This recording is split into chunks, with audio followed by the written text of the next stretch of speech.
condom giveaways. They could be coming to a street corner near you. A grocery store shooting and racial tension between blacks and Koreans. And the money crunch. Tonight, workers beware. Your next boss might be a temp. This is the CBS Evening News.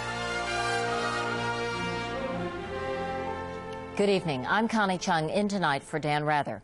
In America's largest city, a new attack today against the spread of AIDS. Free condoms given out in New York subways and high schools. Many people applauded the campaign, but others said it sends the wrong message. Richard Threlkeld begins our coverage.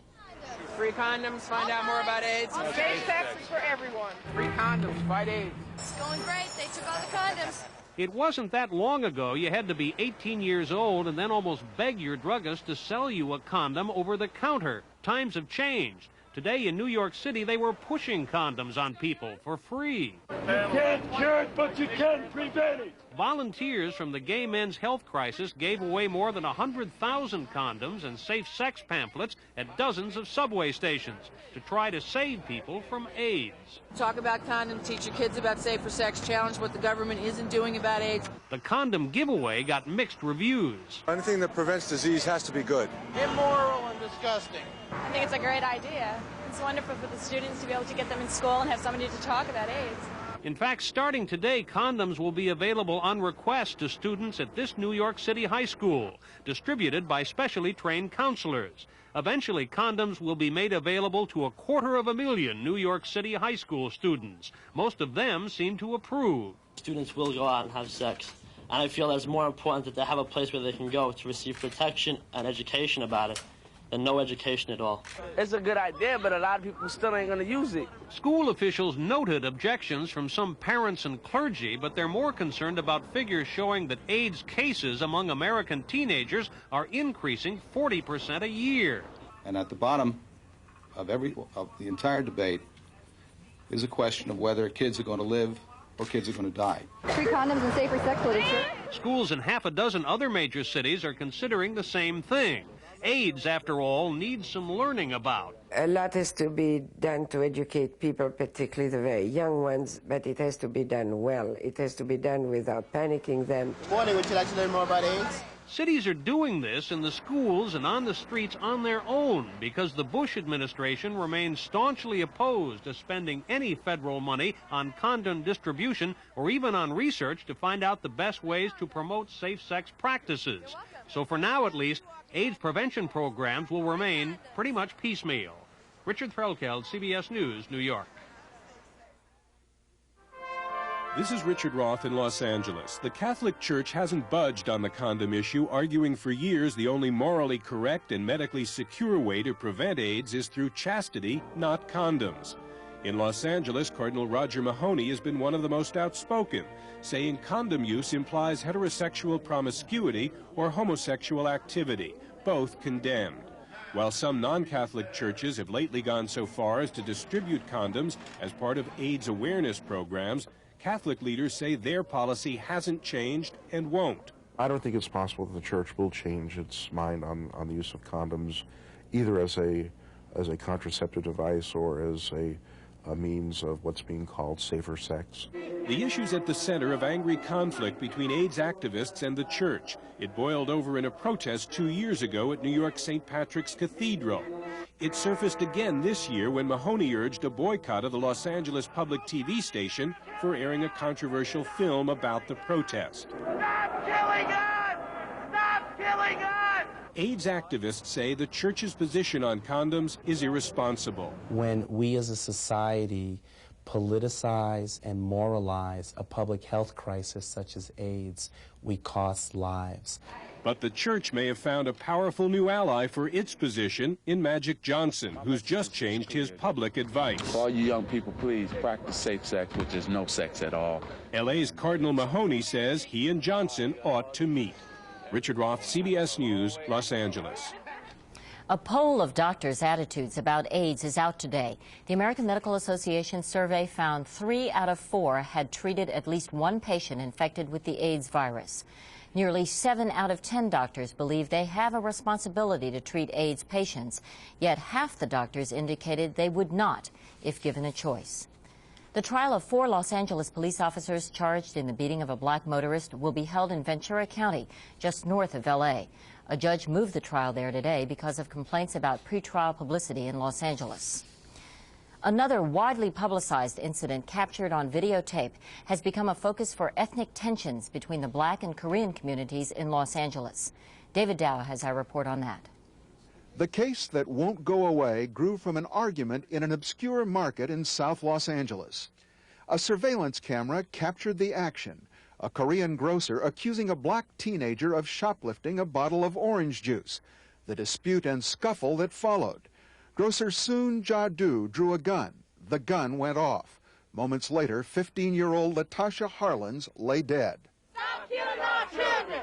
We want justice! The case has become a symbol of tensions between 2 large groups in this ethnically diverse city, African Americans and the Koreans who've become successful merchants in many of the poorest black neighborhoods. Why don't you open a market that we can use for our family? Go back to Korea. We're the one making you. Why don't you hire black? Why don't you hire black? Violence has been frequent despite several peace overtures. Korean grocers recently agreed to hire 100 black youths. But that has been obscured by events in court. She got away with murder. Convicted of voluntary manslaughter, grocer Soon Ja-do was given a suspended sentence, probation, a fine, community service, but no jail time. The judge said it was time for healing, not revenge. Carlin must go! Carlin must go! Angry demonstrations against Judge Joyce Carlin have ensued. The county's district attorney said today he'll appeal the sentence. It is virtually unheard of for a person who engages in an intentional killing and is convicted of voluntary manslaughter to walk scot-free with probation. A few blocks away, black and Korean religious leaders mounted still another effort to soothe nerves. Flyers calling for a City Hall prayer vigil tomorrow for peace and racial harmony. David Dow, CBS News, Los Angeles. Still ahead on tonight's CBS Evening News, the Democratic presidential candidates tell you how they would fix the economy.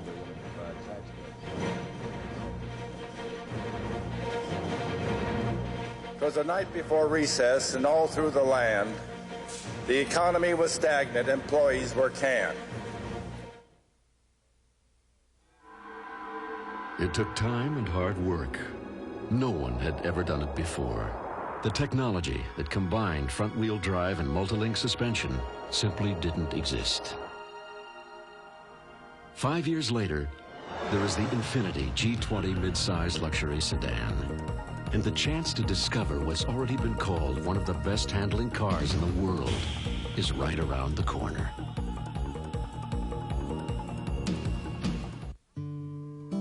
I live in the country, where everything tastes a little sweeter and a little fresher. Maybe that's what I like best about these Sunsweet pitted prunes. I can taste all that goodness in Sunsweet. Here's a great big idea. Salad shooter! From Presto, professional salad shooter slicer shredder.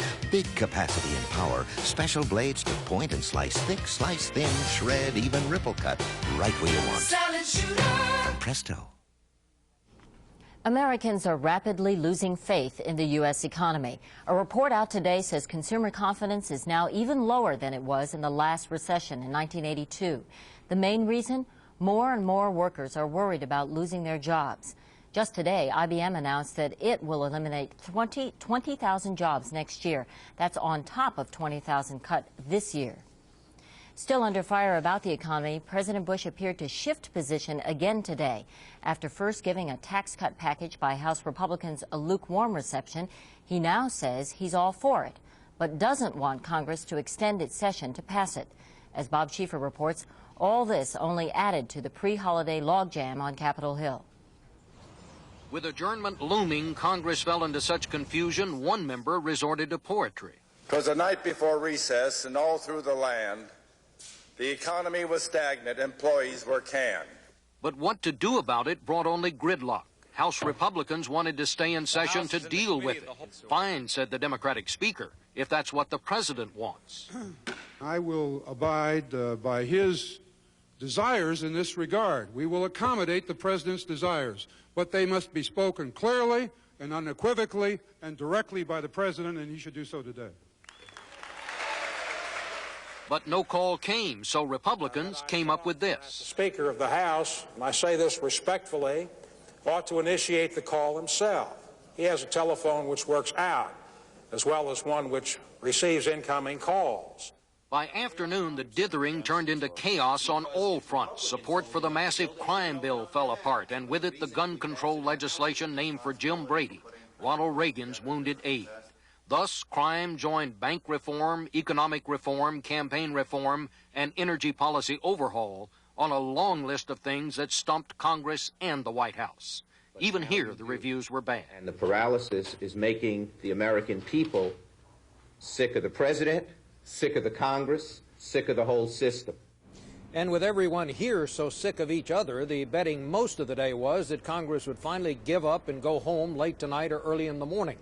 But the day of heavy criticism from Republicans made House Democrats so angry, they're now talking about reconvening Congress in the middle of December for a new debate on cutting taxes. Connie? Thank you, Bob Schieffer. Now for more about President Bush's apparent switch to support the House Republican tax cut plan, let's go to White House correspondent Susan Spencer. Susan, what's going on here? Connie, the White House saw this sort of political food fight as a chance for Mr. Bush to come down firmly on all sides of economic action, all sides, that is, except the downside. Spokesmen yesterday were lukewarm about the GOP's 11th hour economic plan. Today, the president embraced it.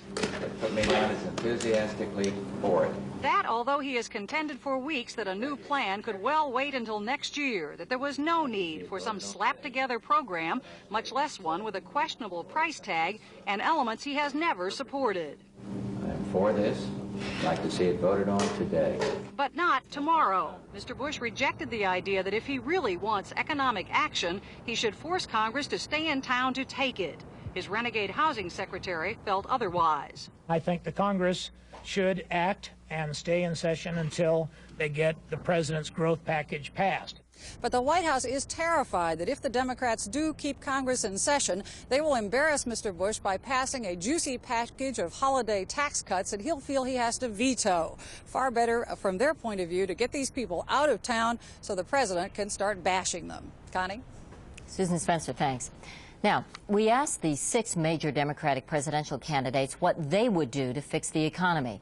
We heard from Brown, Clinton, and Harkin last night. And continuing in alphabetical order, we have the remaining 3 tonight, beginning with Bob Kerrey. Structural change in the government. I would do health care. I would do education. I have a strategic plan to apply technology. I would do communication, and I would say we're going to build the best transportation system in this world. And those essentially what I would do. And I'd say we're going to save money. We're going to invest money. We're going to give ourselves to the next generation rather than sitting here worrying about what am I going to consume today. I'm going to invest both my fiscal resources, my natural resources, and my human resources so as to be able to have a better tomorrow. My plan, very simply, is if you're going to survive in this world, this very Darwinian economic world, you have to have the strongest manufacturing base. So what I would do is have all my policies geared towards getting investment, not into real estate, not into art collections, but into the manufacturing base, so we become a high value-added, export-based, manufacturing base, so you have a positive balance of payments and the money circulates within our economy. If you don't have the manufacturing base, every other sector of our economy begins to topple. Well, first of all, I would find $50 billion and out of what I call fluff in the budget. And of that $50 billion, I would take $35 billion and provide tax cuts and incentives for middle-class Americans, taking some of the tax break, giving them that tax break that they so richly deserve for a change. Then I would take $15 billion and provide incentive grants to localities for infrastructure needs, education, fighting crime, poverty, as well as other social programs. So you've now heard the 6 major Democratic presidential candidates tell you what they would do about the economy. We'll be presenting their views on other key issues from time to time during the campaign. Stay with us now for more CBS News, including a report from Moscow, where consumers are loading up with whatever they can get while they can still afford it.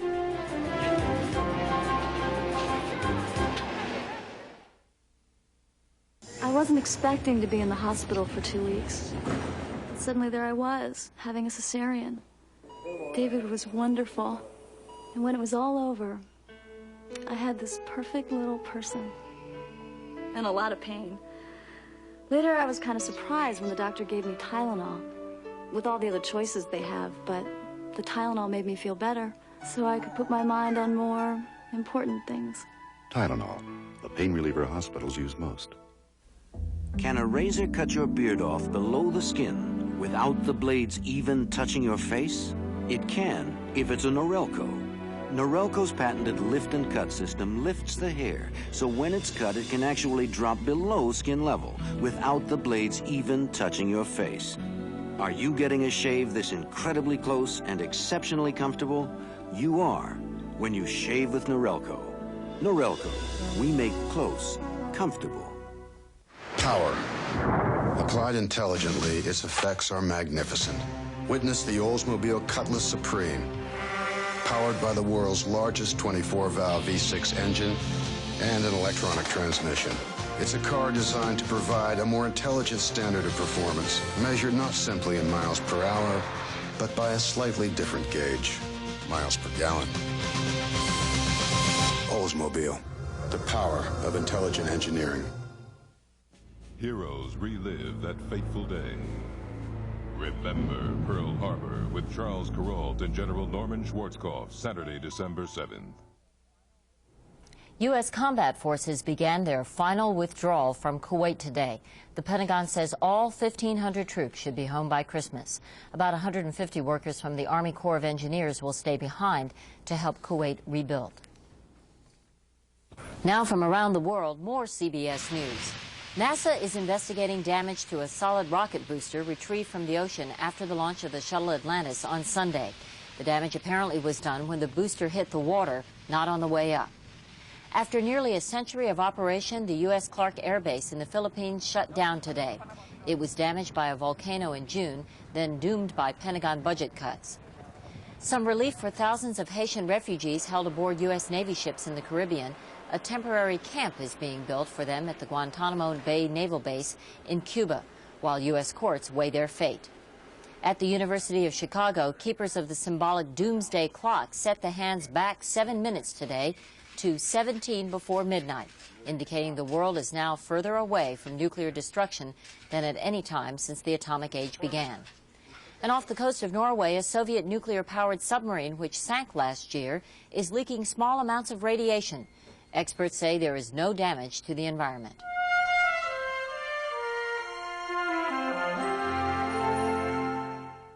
Freedent's the one. Only one gum passes the test when you've got dental work, and that's Freedent. Freedent won't stick to your dental work, so you can be confident chewing it. And because it also moistens your mouth and freshens your breath, Freedent's in a class by itself. Freedent's the one that took the stick out of gum, and Freedent moistens your mouth.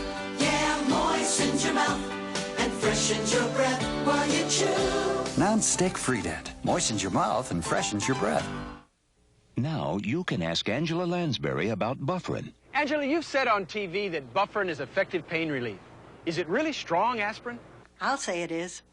Extra strength Bufferin's the strongest dose of aspirin you can buy. 1,000 milligrams. Angela, how can Bufferin be so strong if it has buffers? That's a good question. I've learned the buffers don't weaken it. They just help prevent aspirin's stomach upset. Bufferin's great pain relief. Shouldn't you discover the strength of Bufferin? Extra Strength Malox Plus, the strongest antacid there is, now comes in extra strength tablets. Stronger than Tums, stronger than Rolaids. New Extra Strength Malox Plus, now in tablets. It's the strongest, and my stomach tells me it's fast. Norelco says don't shave your legs, baby them. With Norelco's incredibly close, comfortable shave that leaves you baby smooth, baby soft. Norelco Lady Shave Razors, dry or wet, we make close comfortable. I'm Harry Smith. And I'm Paula Zahn. Are the plates on your Thanksgiving table contaminating your food with lead? Find out tomorrow on CBS This Morning. It's breakfast for your head. In the Soviet Union, consumers are preparing to go cold turkey into a free market next week. The government is finally going to lift price controls, hoping to ease shortages of food and other goods. Moscow correspondent Anthony Mason reports. Moscow, the week before prices are due to go up, is again a city of lines, with the cost of some goods expected to double or triple when government subsidies end Monday, people are fighting their way to the front, overloading on anything they can get and waiting all day for the opportunity. I've been here since early this morning, says Nadezhda, who has penciled her place number into her palm. I'm 191st in line for a half-pound of cheese. There's no waiting at Moscow's McDonald's. Here, Soviets are already getting a taste of what's in store for them. When the restaurant opened less than 2 years ago, a Big Mac was only 4 rubles. Now it's 28 rubles. This meal now costs the average worker a month's wages since prices doubled 10 days ago. It is Boris Yeltsin's shock therapy. If our reforms don't work, he said on Russian television, then all of us will go, myself included. But this is our last chance. This week, Yeltsin took control of the Soviet Mint. The struggling central government has been making money around the clock to pay its bills. But the more it makes, the less it's worth. So Soviets are in a race to spend their rubles before the currency's value evaporates any further. Since there's nothing to buy in the stores, one newspaper suggested, why not buy the store itself? The ladies who run bread shop number 675 are thinking of doing just that, now that the state is selling off all of its shops. They don't know anything about privatization or market economics. But if we don't buy our shop, the manager says, we won't have our jobs. The government says things will be better by spring, but these days it's hard to imagine spring coming with a gray Moscow horizon. Anthony Mason, CBS News, Moscow. Coming up next, Eye on America. Tonight, the temporary executive. They hire him to fire you.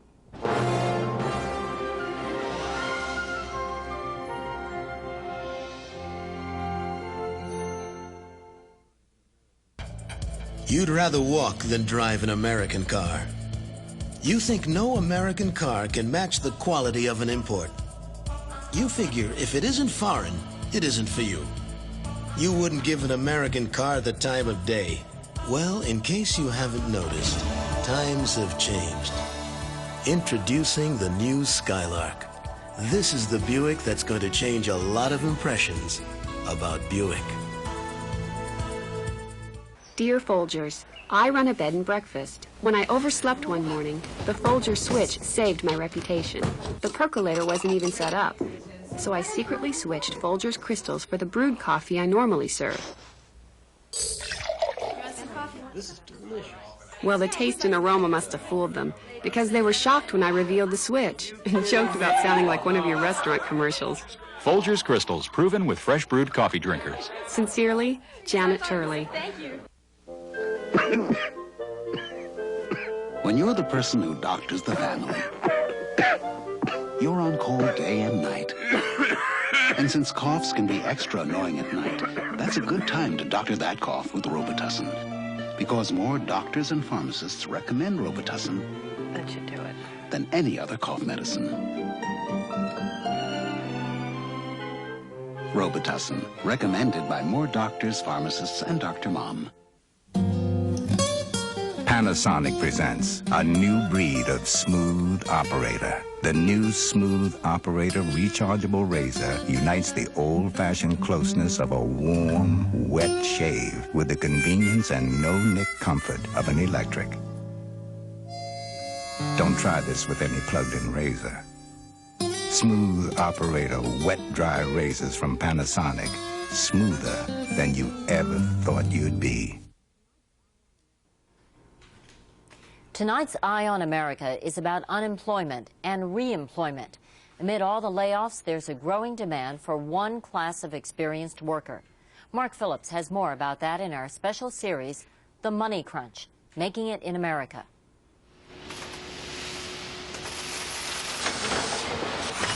There's a lesson being learned today in an electrical fitting factory in Queens, New York. Like the widgets they make, the shop floor workers have known for some time that they were merely interchangeable parts in the industrial process, to be hired and fired as demand rose and fell. But this recession has produced a new type of temporary employee. The boss here is a temp. Obviously it looks good, but you know, the overtime can't go on every Saturday. Matthew Harrison is one of a growing new breed, the temporary executive. brought in on a short-term contract and let go at the end of it. It's a tough life. It's a hard way to make a living for a couple of reasons. Obviously, there's not a lot of security in it, but also it's a very stressful kind of thing. Executive stress and insecurity may be nothing new in business, but there does seem to be more of it lately for good reason. All types of executives and professionals are being laid off, ushered out of the towers of industry and finance and onto the street to look for work. They needed somebody for 3 months to do an emergency development job. It happened to Paul Winberg, a design engineer in Austin, Texas, where the high-tech computer industry is in a downturn. People are not hiring. Times have been slow. In fact, people are laying off. And I think many people feel fortunate to get a job whatever way. Or for how long? For however long they can get one. Good morning, Tad Tentacle. An entire industry has developed to place people. When a company needs someone for a specific project, that person is hired temporarily. No benefits, no vacations, no fuss, no muss. What's in it for the company? Substantial savings in dollars. They get the project done quickly, they get it done correctly, and the people then go away. And for self-declared techno-nerds like Marshall Suss, who's had 10 temporary jobs in the past 8 years, there are no illusions about company loyalty or security. It's have computer, will travel. With all the layoffs that have gone on this year, I think this cradle-to-grave security is no longer there. It's even happening to lawyers. How's everything? Busy? You need a good lawyer? Denise Rubin's been pounding the streets since she was laid off last March. Horrendous. Absolutely horrendous. You have those firms laying off those lawyers at, 100 at a time. And some of them are younger than I am. And an industry to try to place them temporarily has grown up too. For corporate jobs, we might have 30 attorneys for every job. That's 30 people competing, 30 people who went to good law schools and were at good firms. I'm talking good attorneys. Lawyers have become commercial animals, buying young talent wholesale and selling it retail. Which brings us back to the widget factory in Queens with the temporary boss. In some cases, the very conditions that have caused executives to go out to find temporary work have also increased the demand for them. Need someone to come into your operation to downsize it because of falling demand for your product? Bring in an outsider. Have him do the dirty work. Matthew Harrison has already saved the company $2 million and laid off about 15% of the workforce, something the longtime ownership says it didn't have the heart to do. Who else is better equipped to do something like that? So it is an outside hatchet man, really. And in fact, it is. You feel a bit like a grave dancer in this economy because business is very good for people who work with troubled companies these days. Lawyers and engineers, grave dancers and widgets. All commodities for sale these days, temporarily. Mark Phillips, CBS News, Queens, New York. And that's our news. I'm Connie Chung, sitting in for Dan Rather. I'll see you again tomorrow night. Thank you for joining us, and for all of us at CBS News. Good night.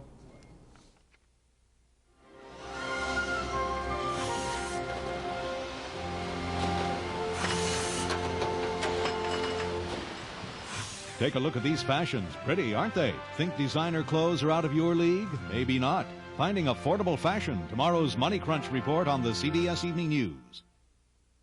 This is CBS.